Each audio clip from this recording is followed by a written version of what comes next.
तो आज हम लोग बच्चों माइटोकॉन्ड्रिया पढ़ने जा रहे हैं। माइटोकॉन्ड्रिया को हम power house of the cell भी कहते हैं। Power house of the cell, power house of the cell भी कहते हैं। सबसे पहले इसका एक डायग्राम देख लेते हैं। माइटोकॉन्ड्रिया का एक डायग्राम देख लेते हैं।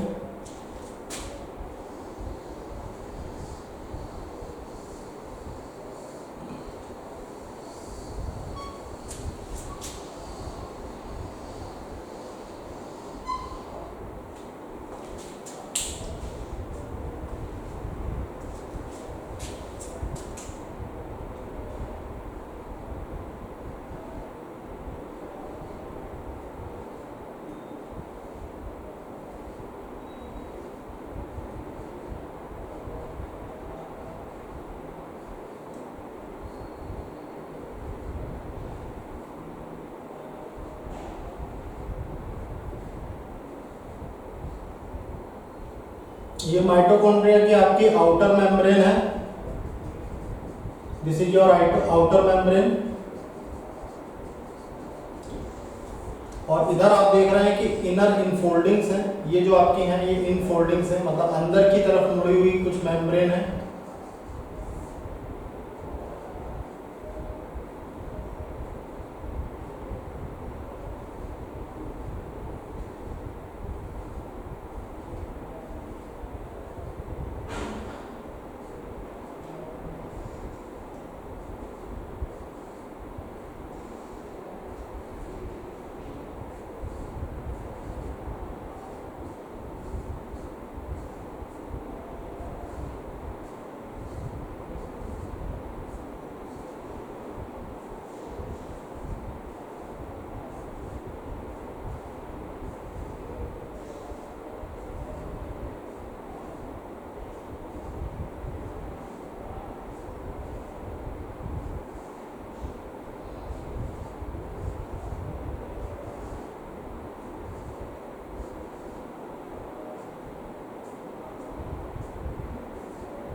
तो आप देख रहे हैं कि यहाँ पे कुछ आपको स्ट्रक्चर दिख रहे हैं। और ये जो इनर फोल्डिंग्स है इसको हम क्रिस्टे के नाम से जानते हैं। इनर मेम्ब्रेन जो है माइटोकॉन्ड्रिया की, इसको हम क्रिस्टे के नाम से जानते हैं। इसके अलावा ये जो आप पोर्शन देख रहे हैं, जो ये स्पेस देख रहे हैं, ये स्पेस आपका मैट्रिक्स कहलाता है। इस स्पेस को हम मैट्रिक्स कहते हैं। तो ये ओवरऑल हमारा इनर मेम्ब्रेन स्ट्रक्चर है। उसके आप देख रहे हैं कि यहाँ पे स्टॉल्क लाइक स्ट्रक्चर निकले हुए हैं। ये स्टॉल्क लाइक स्ट्रक्चर है। स्टॉल्क लाइक बॉडीज हैं ये जो स्टॉल्क लाइक बॉडीज हैं इनको हम ऑक्सोसोम्स कहते हैं। इनको हम ऑक्सोसोम्स कहते हैं। तो ये पूरा स्ट्रक्चर आपने माइटोकॉन्ड्रिया का देखा। अब बात करते हैं कि माइटोकॉन्ड्रिया को सबसे पहले डिस्कवर करने वाले व्यक्ति का नाम था एल्टमैन, और बेंडा नाम के साइंटिस्ट ने इसको माइटोकॉन्ड्रिया का नाम दिया था। तो जो डिस्कवरिंग हुई थी वो एल्टमैन के द्वारा हुई थी, और जो बेंडा था उसने पहली बार इसको माइटोकॉन्ड्रिया बोला था। तो माइटोकॉन्ड्रिया को हम power house of the cell कहते हैं, क्योंकि ये आपका एडिनोसाइन ट्राइफॉस्फेट नाम के मॉलिक्यूल का प्रोडक्शन करता है। एडिनोसाइन ट्राइफॉस्फेट जो एटीपी है इसको हम energy currency of the cell कहते हैं। Energy currency of a cell बोलते हैं।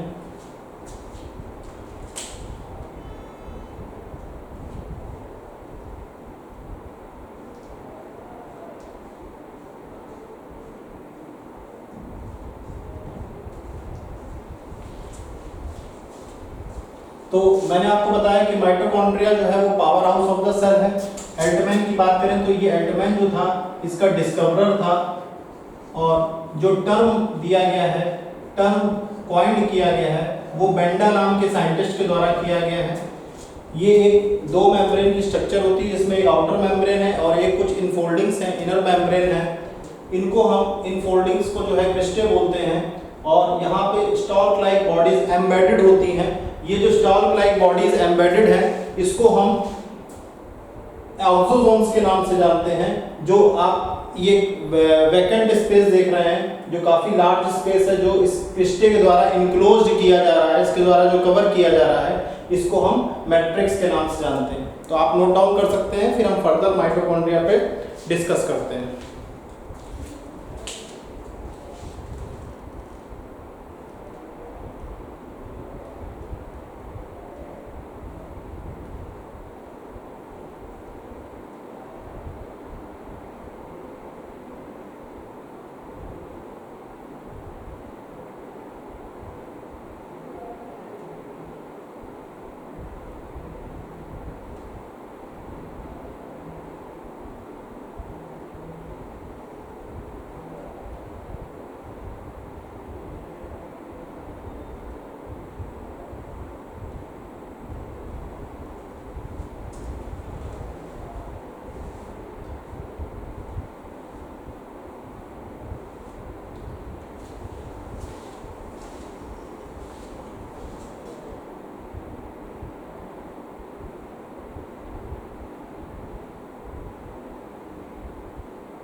तो माइटोकॉन्ड्रिया के अगर हम साइज की बात करें और पोजीशन की बात करें, तो अगर हम माइटोकॉन्ड्रिया के पोजीशन की बात करें कि माइटोकॉन्ड्रिया की सेल में पोजीशन कहाँ पर होती है, पोजीशन ऑफ माइटोकॉन्ड्रिया अगर हम इसकी बात करें, तो माइटोकॉन्ड्रिया की पोजीशन जो है वो नियर द न्यूक्लियस होती है, नियर द न्यूक्लियस होती है।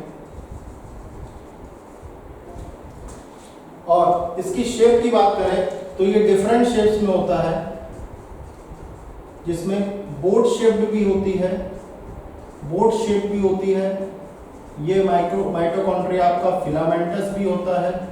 अब बात ये आती है कि माइटोकॉन्ड्रिया के पोजीशन और शेप के बाद यहाँ पर एक प्रश्न ये आता है कि माइटोकॉन्ड्रिया आपका कहाँ कहाँ पाया जाता है। तो आप याद रखिएगा कि जितने भी एरोबिक यूकैरियोट्स हैं, in all aerobic eukaryotes, in all aerobic eukaryotes, जितने भी हमारे एरोबिक यूकैरियोट्स हैं, इन सब जगह माइटोकॉन्ड्रिया की प्रेजेंस हमको मिलती है।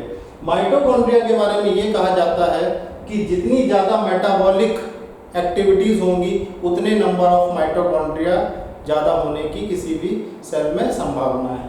तो high metabolic activities, high metabolic activities.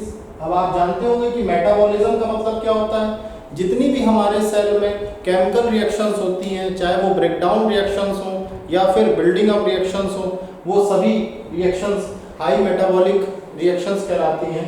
तो जो जितना ज़्यादा हाई मेटाबॉलिक रेट होता है, उतने ज़्यादा नंबर ऑफ माइटोकॉन्ड्रिया पर सेल होते हैं, नंबर ऑफ माइटोकॉन्ड्रिया पर सेल होते हैं।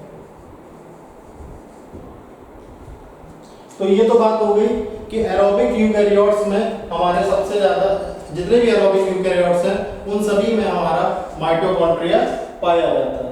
अगर बात ये करें कि माइटोकॉन्ड्रिया हमारा कहाँ नहीं पाया जाता है, तो आप ध्यान रखिएगा कि माइटोकॉन्ड्रिया हमारा सिर्फ दो जगह नहीं पाया जाता है। एक आपका मैमेलियन आरबीसी और दूसरा आपका प्रोकैरियोटिक सेल। तो माइटोकॉन्ड्रिया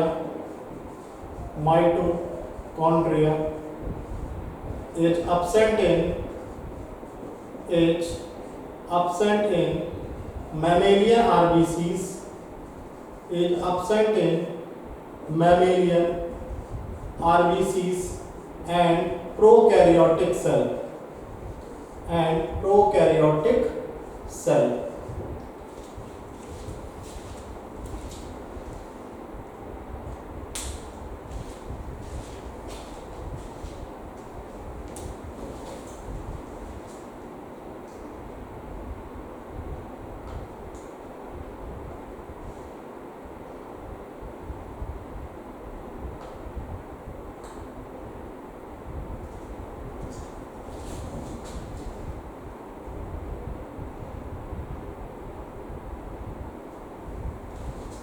तो मैंने आपको एक बात बताई कि माइटोकॉन्ड्रिया जो है वो हमारे जितने भी एरोबिक यूकैरियोट्स हैं, एरोबिक यूकैरियोट्स में सभी जगह माइटोकॉन्ड्रिया की प्रेजेंस देखने को मिलती है। और जितना ज्यादा आपका माइटोकॉन्ड्रिया पर सेल होगा उतनी हाई मेटाबॉलिक उसकी एक्टिविटी होगी, उतना अच्छा मेटाबॉलिज्म होगा। इसके बाद मैंने आपको एक बात और बताई कि माइटोकॉन्ड्रिया अगर कहीं नहीं पाया जाता है तो वो आपका मेमेलियन आरबीसीज है, यानी रेड ब्लड सेल्स हैं, और दूसरा आपका प्रोकैरियोटिक सेल है। और मैंने आपको एक बात और बताई थी कि प्रोकैरियोटिक सेल में जो मीजोसोम होता है वो मीजोसोम आपका माइटोकॉन्ड्रिया के एनालॉगस होता है। तो आप याद रखिएगा कि जितने भी एरोबिक यूकैरियोट्स हैं उन सभी में हमारा माइटोकॉन्ड्रिया पाया जाता है, बशर्ते आरबीसीज और प्रोकैरियोटिक सेल में कभी भी माइटोकॉन्ड्रिया आपको देखने को नहीं मिलेगा।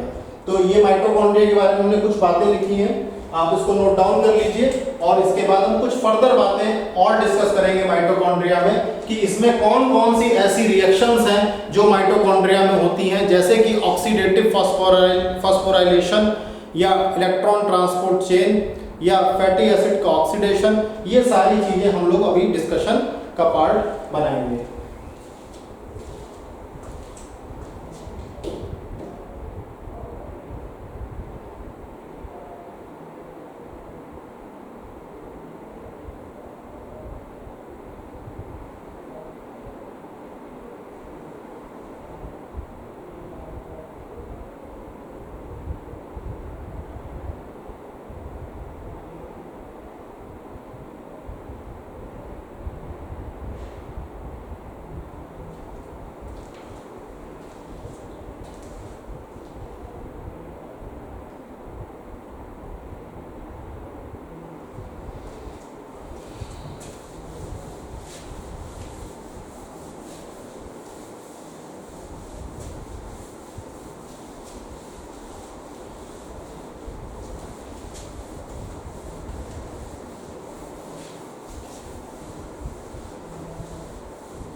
अब नेक्स्ट हमारा जो इसी में टॉपिक आ रहा है वो है फंक्शंस ऑफ माइटोकॉन्ड्रिया।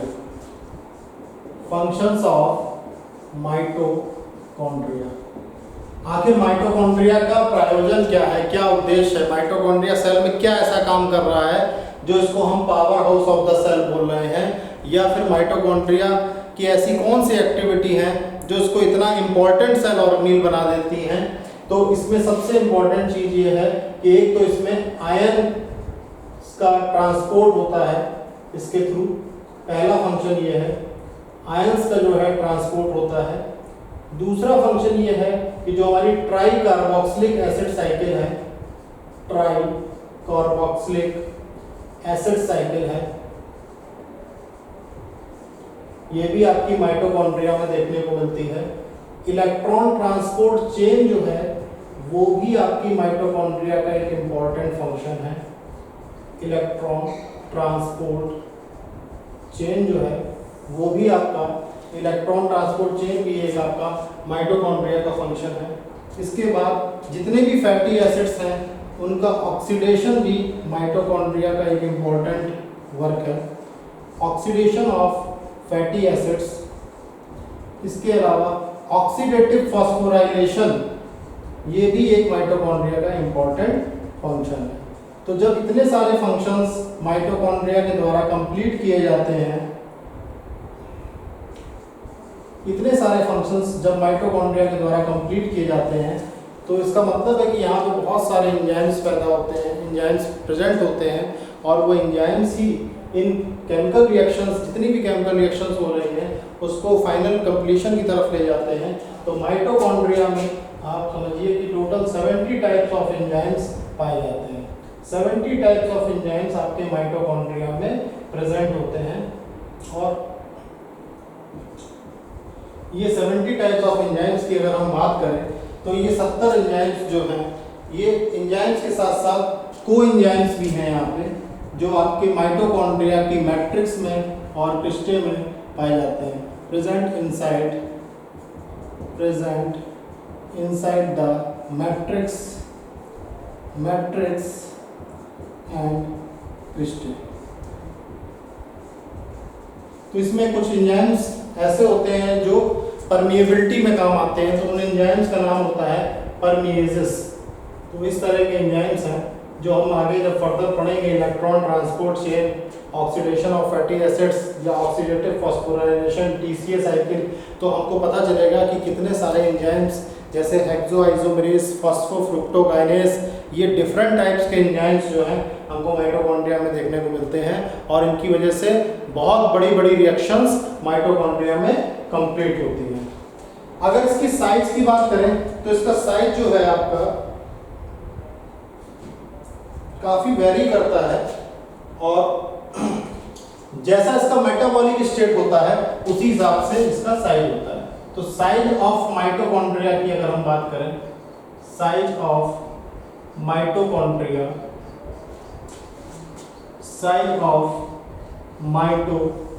की बात करें तो साइज जो है वो इसका लगभग 0.5 माइक्रोन टू 7 माइक्रोन के आसपास होता है, और इसका साइज जो है वो काफी हद तक वेरी करता है according to metabolic state, varies according to the metabolic state, according to the metabolic state के अकॉर्डिंग इसका साइज वेरी करता है। तो आप नोट डाउन कर सकते हैं।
Yes, pardon.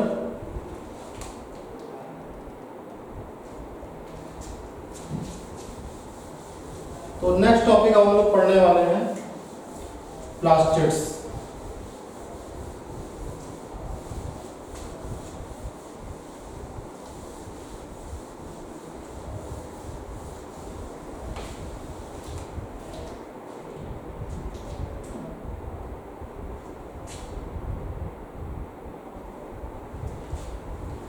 तो एक स्ट्रक्चर हम बनाने वाले हैं प्लास्टिड्स। प्लास्टिड्स पढ़ने वाले हैं, इसमें हमारे कई सारे एग्जांपल आ जाते हैं। क्लोरोप्लास्ट भी आ जाता है, क्लोरोप्लास्ट भी आ जाता है, इसके अलावा क्रोमोप्लास्ट भी आ जाता है, इलायोप्लास्ट भी आ जाता है, ल्यूकोप्लास्ट भी आ जाता है। ये कई सारे टाइप्स हैं प्लास्टिड्स के। और अगर क्लोरोप्लास्ट की हम बात करें तो क्लोरोप्लास्ट का जो स्ट्रक्चर होता है जिस पर हम सबसे ज़्यादा फोकस करेंगे वो कुछ इस टाइप से होता है।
हाँ,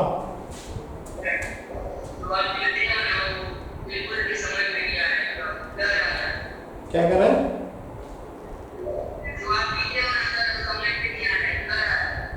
ब्लर आ रहा है।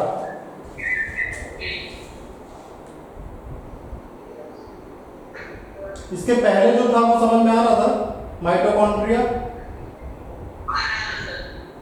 अच्छा, ये डायग्राम नहीं समझ में आ रहा आपको? ओके, ये दिख रहा है आपको? ये दिख रहा है?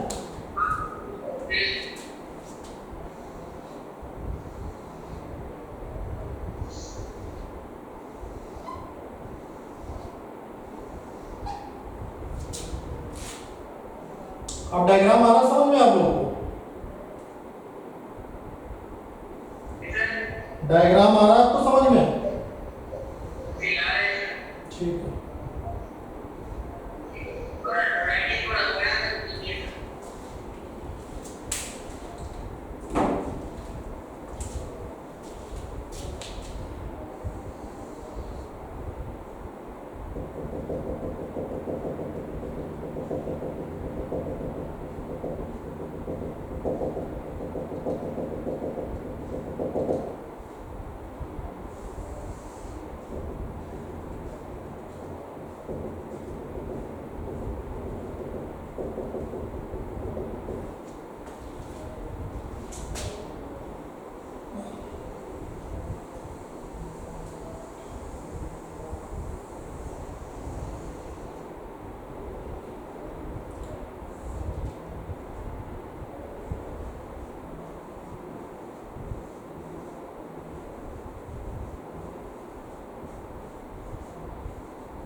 तो ये आपका एक क्लोरोप्लास्ट का स्ट्रक्चर है। इसमें जो आप ये मेम्ब्रेन देख रहे हैं, ये मेम्ब्रेन आपकी इनर मेम्ब्रेन कहलाई जाती है और इस मेम्ब्रेन को आप आउटर मेम्ब्रेन के नाम से जानते हैं। अब ये इनर मेम्ब्रेन और आउटर मेम्ब्रेन आपको समझ में आ रही है?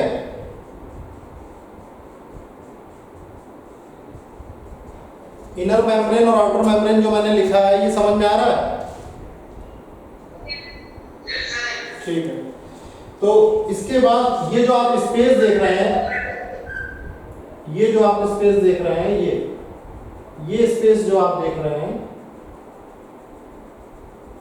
ये स्पेस जो आप देख रहे हैं, इसमें बीच में फ्लूइड फील्ड भरा होता है, फ्लूइड होता है, फ्लूइड फील्ड स्पेस है ये जो है आपका फ्लूइड फील्ड स्पेस है।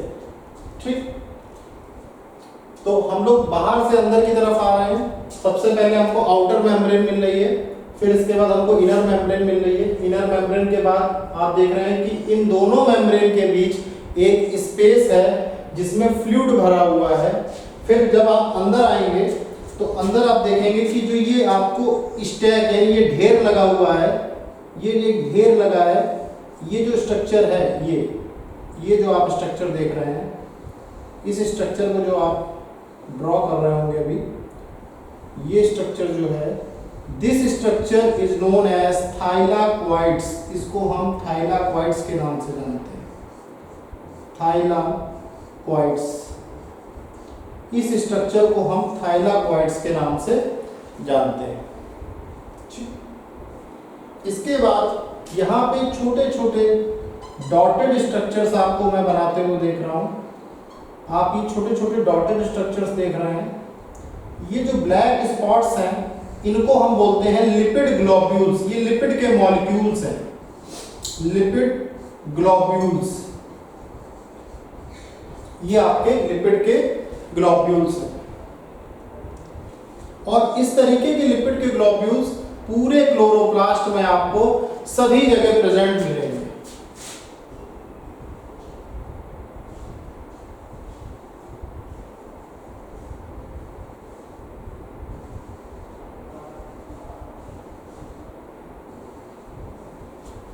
तो इसके बाद आप देखेंगे कि जो ये बीच में स्पेस दिख रही है आपको, ये जो स्पेस आप देख रहे हैं, ये जो स्पेस देख रहे हैं आप, ये स्पेस देख रहे हैं, इसको हम बोलते हैं स्ट्रोमा।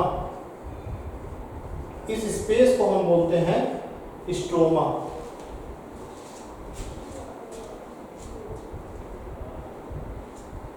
इसके अलावा जो ये दो स्फेरिकल बॉडीज आपको दिख रही हैं, ओवल शेप्ड बॉडी है, नॉट स्फेरिकल। ये जो ओवल शेप्ड बॉडी आपको दिख रही है, ये आपके स्टार्च के ग्रेन्यूल्स हैं, स्टार्च ग्रेन्स बोलते हैं इनको। These are your starch grain, ये आपके स्टार्च के ग्रेन्स हैं। और ये जो स्ट्रक्चर आपको बना हुआ दिख रहा है, दिस स्ट्रक्चर, ये स्ट्रक्चर जो है, इसको हम ग्रेनम के नाम से जानते हैं। This is your granum.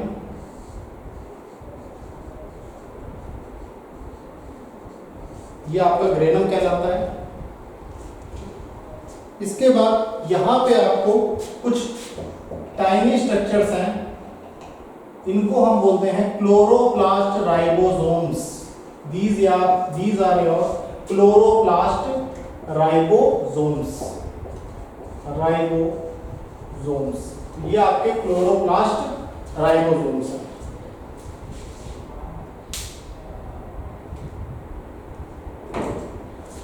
इसके बाद ये जो ज्वाइंट आप देख रहे हैं, ये जो ज्वाइंट है, इसको हम कहते हैं स्ट्रोमल लैमेले। स्ट्रोमल लैमेले, इसको हम कहते हैं स्ट्रोमल लैमेले। अब बच्चों आपको ये पूरा डायग्राम विजिबल है? पूरा ये डायग्राम विजिबल है आप लोगों को? यस और नो? ठीक है, इस डायग्राम को आप बना लीजिए, फिर इसी डायग्राम को हम लोग डिस्कस करते हैं।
तो बच्चों आप लोगों ने डायग्राम बना लिया होगा, यस और नो? ठीक, बना लो।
ठीक,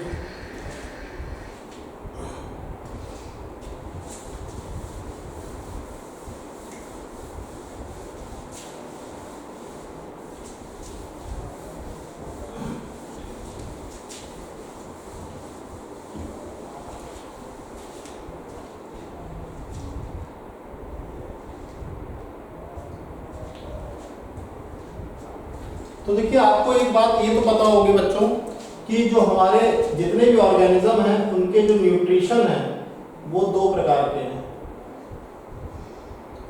एक है आपका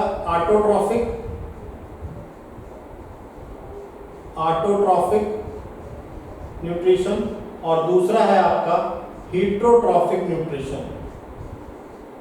तो ऑटोट्रॉफिक न्यूट्रिशन जो ऑर्गेनिज्म कर लेते हैं उनके पास कुछ ना कुछ ऐसा ऑर्गेनिल होता है जिसमें पिगमेंट्स मौजूद होते हैं। तो प्लांट्स हमारे जो है वो अपना भोजन खुद बनाते हैं, they make their food on its own और दे सिंथेसाइज देयर फूड्स। इसीलिए हम प्लांट्स की अगर बात की जाए तो इनको हम फोटो ऑटोट्रॉफ्स कहते हैं। प्लांट्स को हम क्या कहते हैं? Photo autotrophs. वहीं पर कुछ ऑर्गेनिज्म ऐसे भी होते हैं जो कीमो ऑटोट्रॉफ्स कहलाते हैं। ये भी आपको पता होगा कि कुछ ऑर्गेनिजम्स को हम कीमो ऑटोट्रॉफ्स कहते हैं। तो जो आपके फोटो ऑटोट्रॉफ्स हैं ये फोटोसिंथेटिक एक्टिविटी को गवर्न करते हैं, फोटोसिंथेटिक एक्टिविटी के माध्यम से अपना भोजन बनाते हैं। तो जो फोटो ऑटोट्रॉफ्स हैं इनके लिए एक इसेंशियल रिक्वायरमेंट है पिगमेंट कंटेनिंग ऑर्गेनिल। इनकी जो इसेंशियल रिक्वायरमेंट है उसमें हमारा आ जाता है पिगमेंट कंटेनिंग ऑर्गेनिल। ऐसा ऑर्गेनिल जिसमें कलर्ड पिगमेंट्स हों, containing organelles, coloured pigment containing organelles. तो ऐसा न्यूट्रिशन करने वाले ऑर्गेनिज्म जिसमें उनको पिगमेंट कंटेनिंग ऑर्गेनिल की जरूरत पड़े उनको हम बोलते हैं ऑटोट्रॉफिक ऑर्गेनिज्म, जो अपना भोजन खुद बनाते हैं। इसी प्रकार का एक सेल ऑर्गेनिल है हमारा प्लास्टिड, जिसमें अभी हमने क्लोरोप्लास्ट का डायग्राम देखा है। तो बच्चों अगर हम आगे बढ़े तो प्लांट सेल्स जो है ये यूनिक हैं। प्लांट सेल्स की अगर हम बात करें तो प्लांट सेल्स आपके यूनिक हैं और इनकी यूनिकनेस सिर्फ इस बात पर तय होती है कि इनके पास क्लोरोप्लास्ट है, इनके पास क्लोरोप्लास्ट है। तो जो ये आपके क्लोरोप्लास्ट हैं ये एक प्रकार का क्या है, टाइप ऑफ प्लास्टिड है, type of plastid. Chloroplast is nothing but it is a type of plastid. और प्लास्टिड क्या है, प्लास्टिड अपने आप में एक सेल ऑर्गेनील है। तो जिन प्लास्टिड में आपका क्लोरोफिल पिगमेंट होगा, क्लोरोफिल होगा, उनको हम बोलेंगे क्लोरोप्लास्ट। तो इसका मतलब क्लोरोप्लास्ट में आपका क्लोरोफिल मौजूद होता है। अब कुछ ऐसे भी प्लास्टिड हैं आपके जिनमें आपका स्टार्च होता है। तो जिसमें स्टार्च होता है उनको हम बोलते हैं एमाइलोप्लास्ट। जिसमें आपका स्टार्च होगा उसको हम बोलेंगे एमाइलोप्लास्ट।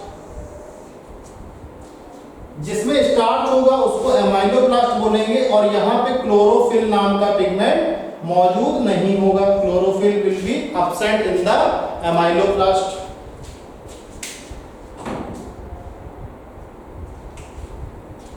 फिर कुछ ऐसे भी आपके पिगमेंट हैं, प्लास्टिड्स हैं, जिसमें कोई कलर नहीं है, वो बिल्कुल कलरलेस हैं और उनके अंदर छोटी छोटी वेसिकल्स होती हैं।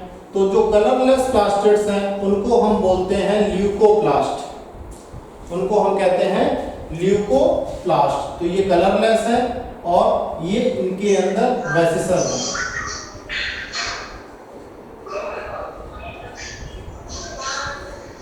तो जो ल्यूकोप्लास्ट है वो आपके कलरलेस हैं और उनके अंदर वेसिकल है।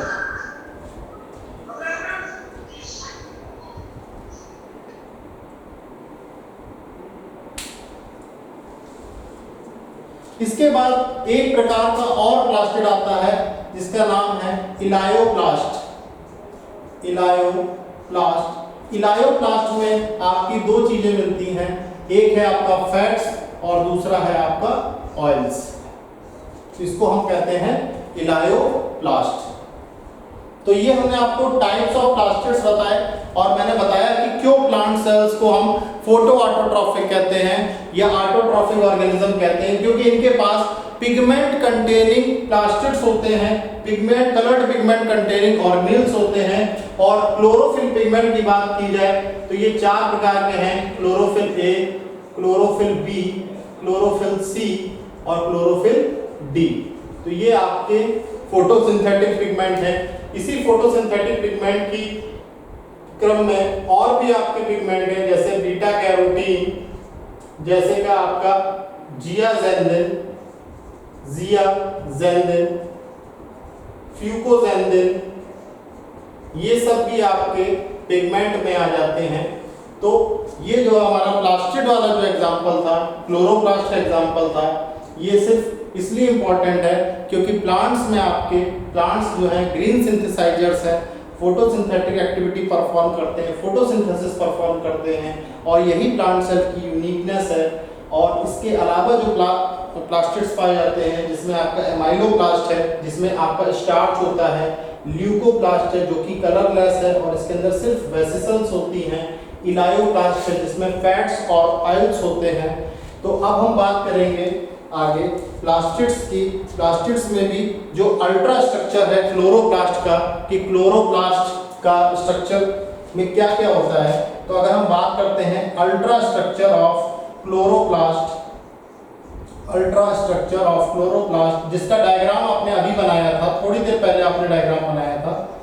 तो जो ये क्लोरोप्लास्ट का अल्ट्रा स्ट्रक्चर है, इसमें अगर आप देखेंगे तो इसमें आपको एक तो डबल लेयर्ड कवरिंग मिली थी जिसमें एक आउटर मेम्ब्रेन थी और एक इनर मेम्ब्रेन थी।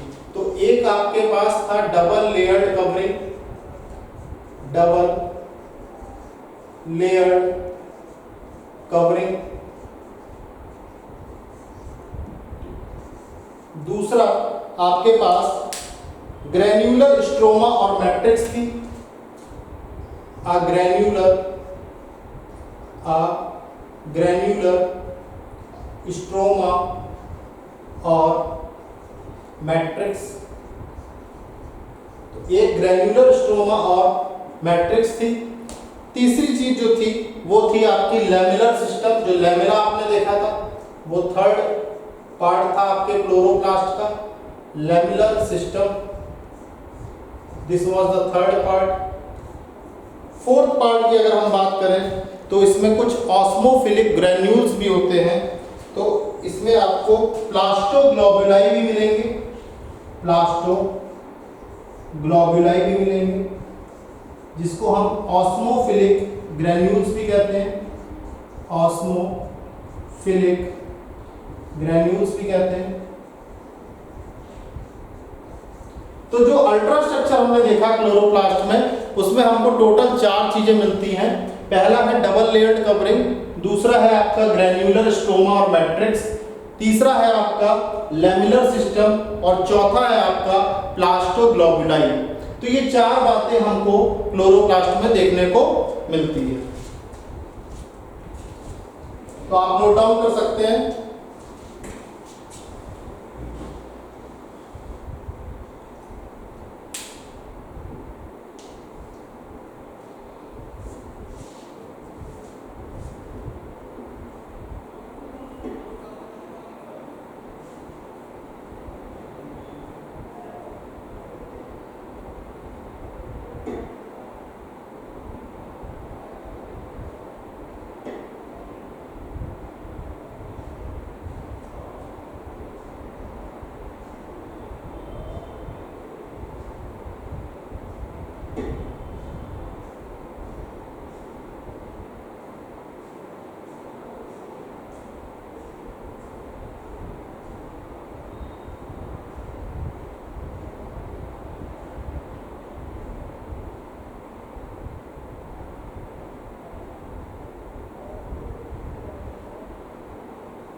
नोट डाउन कर लिया आप लोगों ने?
रब कर दे बच्चों, नोट डाउन हो गया आपका?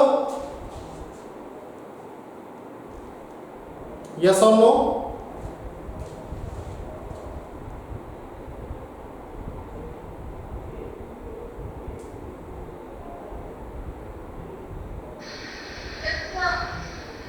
Okay.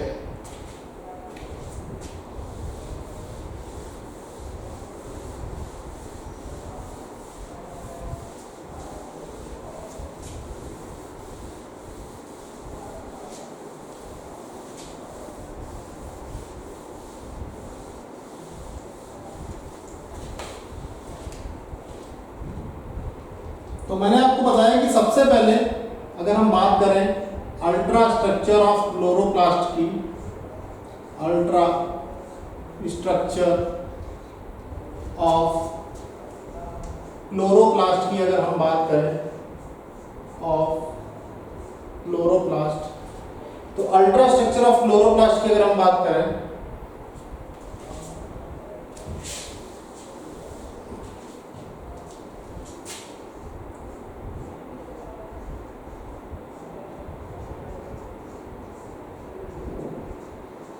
Ultra structure of chloroplast, इसकी अगर हम बात करें तो क्लोरोप्लास्ट के अल्ट्रा स्ट्रक्चर मैंने आपको बताया कि सबसे पहले हमको मिलती है डबल लेयर्ड कवरिंग। सबसे पहले हमको मिलती है डबल लेयर्ड कवरिंग। ये जो डबल लेयर्ड कवरिंग है आपकी, ये आपकी जस्ट लाइक माइटोकॉन्ड्रिया, जैसे माइटोकॉन्ड्रिया में आउटर मेम्ब्रेन और इनर मेम्ब्रेन मिलती थी, ठीक उसी प्रकार आपको प्लास्टिड में भी माइटोकॉन्ड्रिया की तरीके डबल कवरिंग देखने को मिलती है। तो ये डबल लेयर्ड कवरिंग की अगर हम बात करें तो इसकी जो थिकनेस है वो 50 एंगस्ट्रॉम से लेके 80 एंगस्ट्रॉम तक वेरी करती है। इसकी जो थिकनेस है वो 50 एंगस्ट्रॉम से 80 एंगस्ट्रॉम थिक है। इसके अलावा अगर हम बात करें तो जो आउटर मेम्ब्रेन है वो परमिएबल है कुछ केमिकल्स को। Outer membrane is permeable to, outer membrane is permeable to, outer membrane is permeable to, membrane is permeable to chemicals. ये कुछ केमिकल्स के प्रति अलाउ करती है कि जो उसके थ्रू पास कर सकते हैं। इसके अलावा अगर आप बात करें तो इसके बाद सेकंड हमारा जो पार्ट आता है क्लोरोप्लास्ट में, उसका नाम है स्ट्रोमा। क्या नाम है? स्ट्रोमा। तो जो ये सेकंड पार्ट है, इसमें आपका स्ट्रोमा में कुछ ग्रेन्यूल्स मिले, कुछ ग्रेना मिले। तो इसके अंदर एक तो आपको ग्रेना मिलेगा, स्ट्रोमा के अंदर आपको ग्रेना मिलता है। ग्रेना के साथ साथ आपको इसमें मेटाबॉलिक एंजाइम्स मिलते हैं जो कि कार्बन डाइऑक्साइड के खपत के लिए यूज होते हैं। Metabolic enzymes for CO2 assimilation, metabolic enzymes for CO2 assimilation. CO2 assimilation के लिए आपको मेटाबॉलिक एंजाइम्स मिलेंगे। इसके अलावा स्ट्रोमा में RNA भी होता है, प्रोटीन भी होता है और लिपिड के मॉलिक्यूल्स भी होते हैं। तो इसमें स्ट्रोमा में आपको RNA मिलेगा, लिपिड्स मिलेगा और प्रोटीन के मॉलिक्यूल्स मिलेंगे एंड प्रोटीन मॉलिक्यूल्स। तो RNA मिलेगा, लिपिड्स मिलेगा और प्रोटीन के मॉलिक्यूल्स मिलेंगे। और ये जो पूरा स्ट्रोमा है ये एक जेल लाइक फ्लूइड से बना होता है, made up of gel like fluid.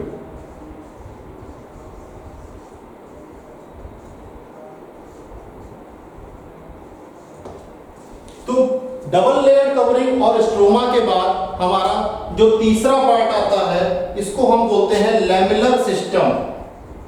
ये जो तीसरा पार्ट है इसको हम कहते हैं लैमेलर सिस्टम। ये जो थर्ड पार्ट है this is known as lamellar system. Lamellar system में हमको डिस्क लाइक स्ट्रक्चर मिलते हैं जो कि काफी चपटे होते हैं, यानी फ्लैट स्ट्रक्चर होते हैं। तो फ्लैटेंड डिस्क लाइक स्ट्रक्चर्स पाए जाते हैं लैमेलर सिस्टम में, जिनको हम थाइलाकॉइड्स के नाम से जानते हैं। Flattened disc like structures are found called as thylakoids, जिनको हम थाइलाकॉइड्स के नाम से जानते हैं।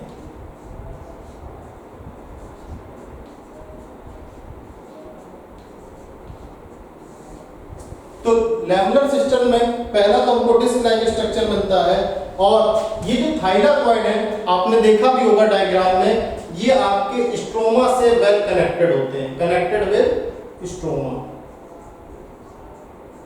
Connected with stroma. तो बच्चों क्लोरोप्लास्ट के हमने अल्ट्रा स्ट्रक्चर के बारे में तो जान लिया कि कैसी एक डबल लेयर कवरिंग होती है और स्ट्रोमा होता है, इसके साथ लेमिनर सिस्टम होता है। अब इसके बाद मेन बात ये आती है कि क्लोरोप्लास्ट जो है इसके फंक्शंस क्या हैं, कैरेक्टरिस्टिक्स क्या हैं क्लोरोप्लास्ट के, इस पे हम फोकस करते हैं। तो आप नोट डाउन कर सकते हैं